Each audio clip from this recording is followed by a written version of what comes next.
read the room. You know, we should try and read the room. You should be sensitive to people's gestures, facial expressions and stuff.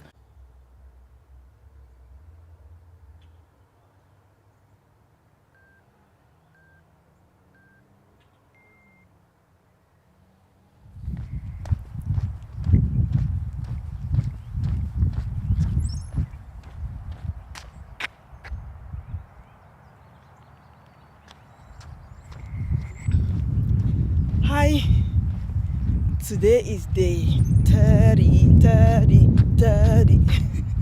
Today's day 30, yeah. We are moving on. So, today we're going to talk about the power of communication. Yes, the power of communication. And yesterday we talked about the power of gratitude, and that got me thinking about this topic, because I was saying yesterday that a lot of times we never really get to say thank you. Get the people that we love or the people that have done things in our lives, we never really get to say those two words, thank you, and we never really get to communicate that to them. And so I started thinking about communication. Now I was thinking that, what is communication? I always define it in my own way, and there are so many definitions that I saw when I was just trying to see, okay, how do people actually define communication? And I would just say that communication is the way in which we impart ideas, or in which we impart thoughts, our ideas, our intentions, our emotions, or even news or messages or information, the way in which we impart it to other people, or the way in which we exchange those ideas and thoughts and intentions and messages and news in such a way as something was passing there in such a way that we get results. That's just how I want to define it or explain it.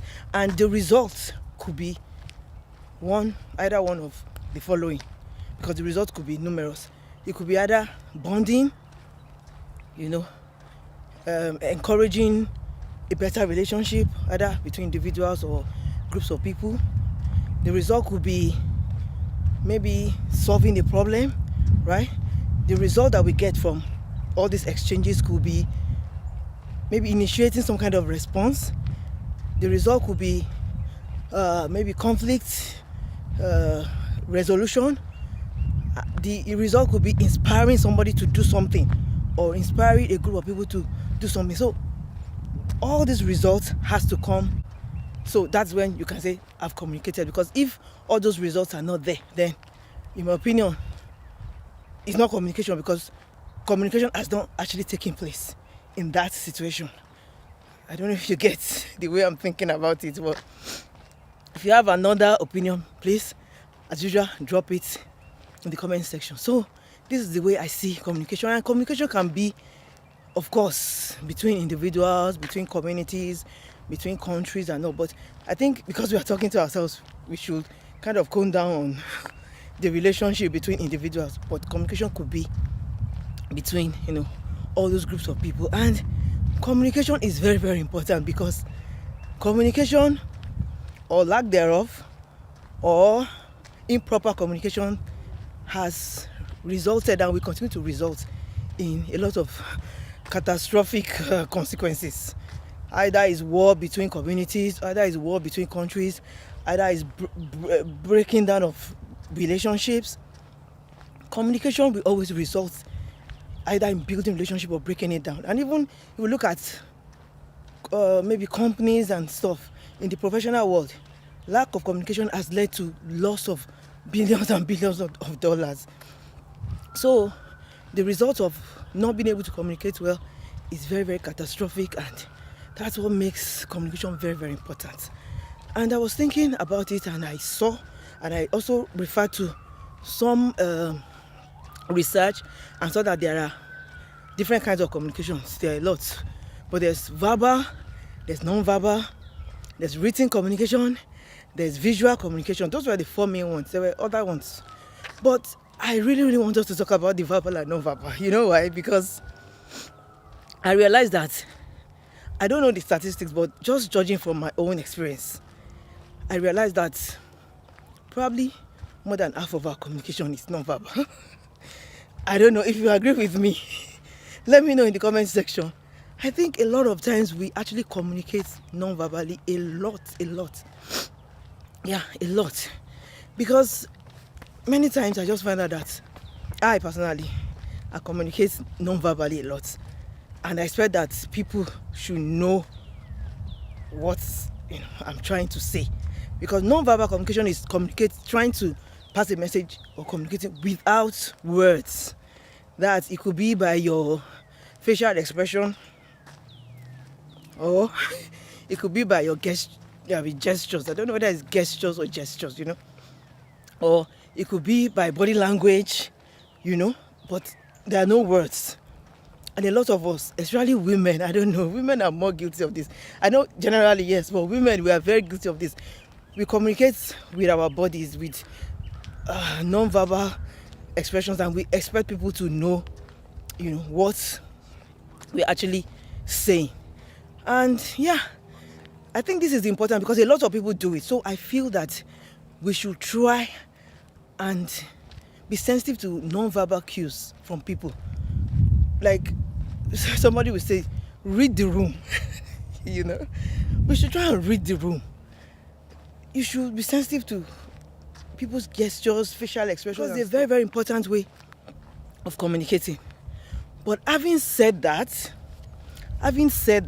in as much as non-verbal communication is important, I also feel that we should try and communicate verbally, because nobody is a mind reader, People will not know what you are thinking or what you are feeling or what you are trying to say if you don't actually voice it out.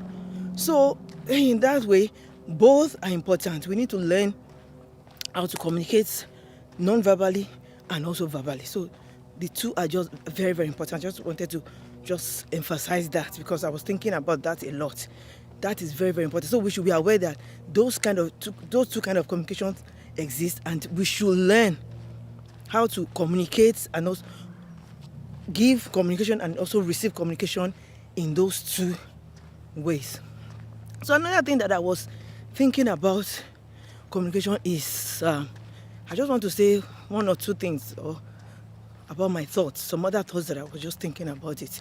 The first one that I would say is that communication is a two-way street, right? There is a saying like that. I don't know, a wise man once said, communication is a two-way street.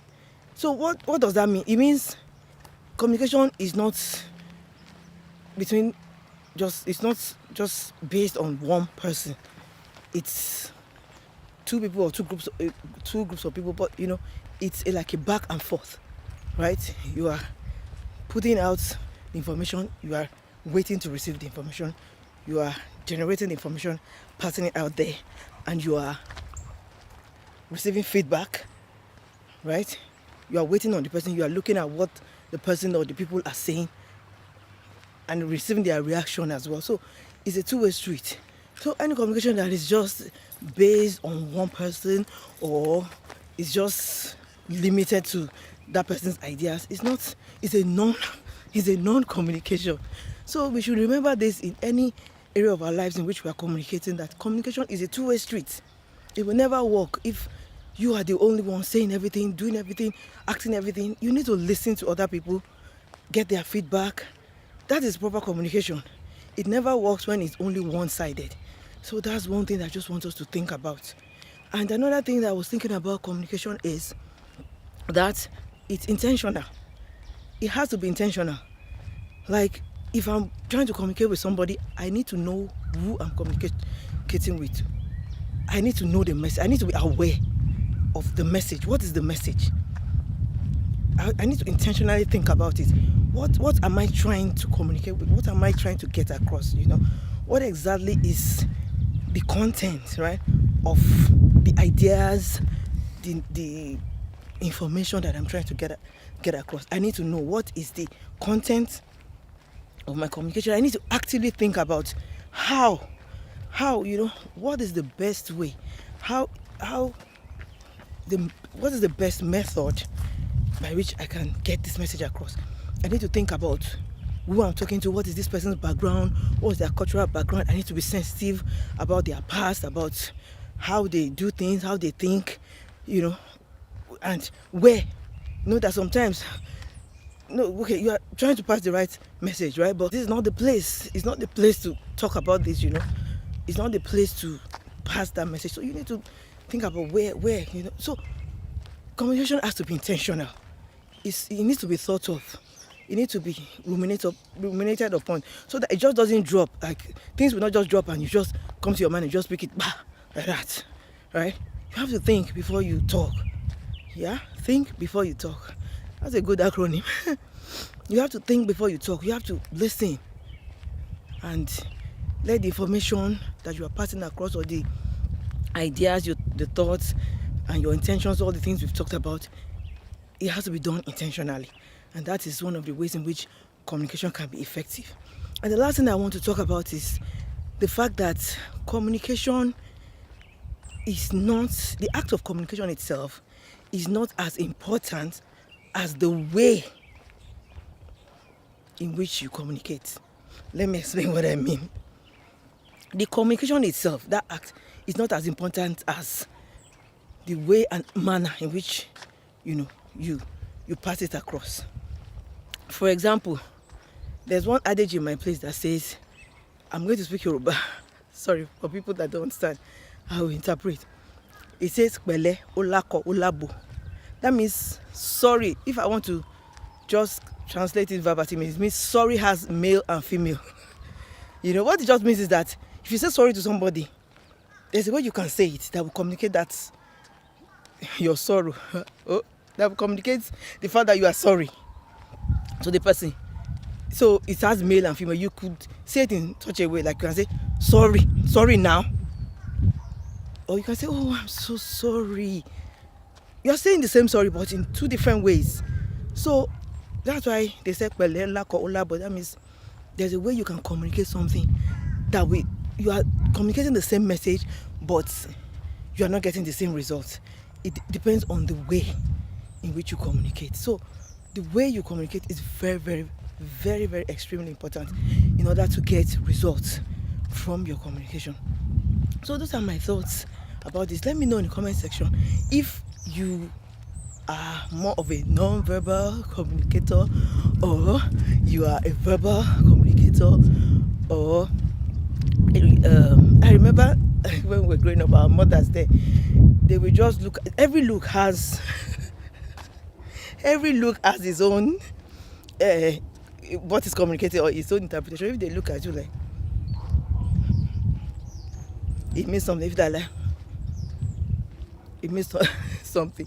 And then they will say that you need to be able to read your mother's eyes or your mother's expression, So are you more of a non-verbal communicator or a verbal communicator? Let us know in the comment section. And yes, so communication is very, very vital in our lives, especially in relationship building.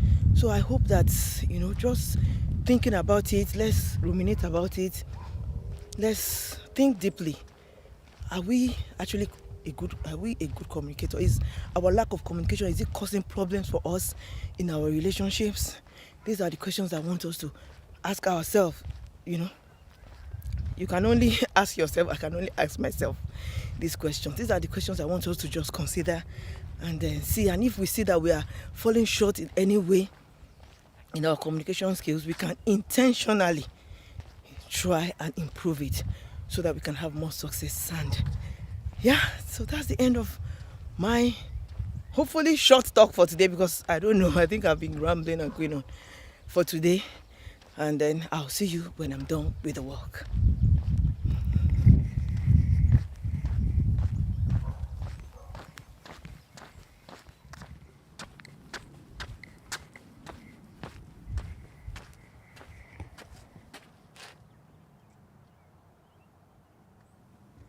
Yeah, that's where we are today. It's been fun today, and I really enjoyed today's talk. So if you enjoyed today's talk, let me know in the comment section. If you have any thoughts or any contribution, feel free to lend your voice in the conversation. And so today we've talked about communication, and it's a very powerful tool.